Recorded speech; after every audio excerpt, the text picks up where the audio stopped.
Comme je le mentionnais dans ma première vidéo, cette crise coûtera plusieurs dizaines de milliers de milliards d'euros au niveau mondial. Comme tous les États sont déjà endettés, les autorités nous demanderont de compenser 100% des déficits occasionnés avec nos impôts et notre épargne pour protéger le système et les banques.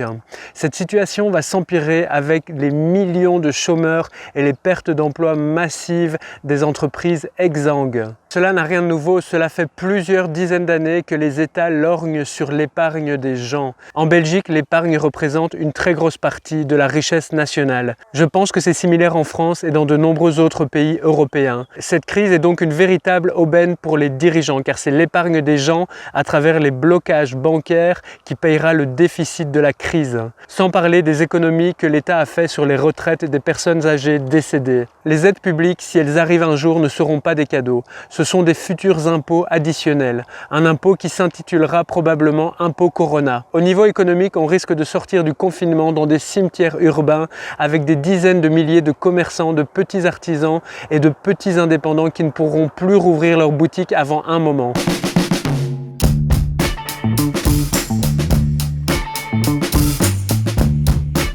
Un arrêt total de l'économie tel que nous le vivons est sans précédent. Force est de constater que ce sont les gens qui exercent les métiers avec le moins de valorisation sociale et salariale qui font encore tourner les économies au pire moment de la crise du Covid-19. On peut vraiment leur être très reconnaissant.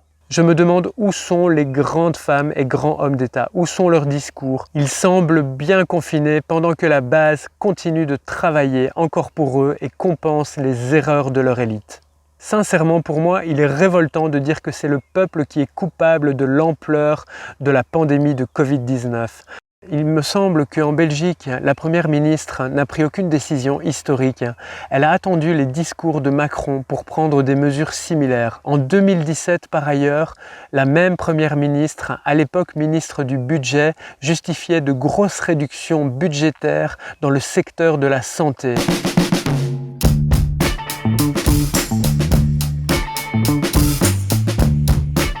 Dans les mesures de déconfinement prises, il y a quelque chose de profondément injuste dans le fait d'autoriser certains commerces à rouvrir leurs activités en imposant en parallèle une fermeture prolongée pour d'autres commerces. On pense notamment aux grands perdants que sont les indépendants et les PME des secteurs culturels, touristiques ou de l'horeca parmi d'autres. Ces mesures représentent autant de bombes à retardement qui provoqueront des drames socio-économiques dans ces secteurs sur le moyen et le long terme. On peut aussi s'interroger sur le fait que les gens pourront prochainement côtoyer des tas de commerçants, mais il leur sera encore interdit de voir leurs proches.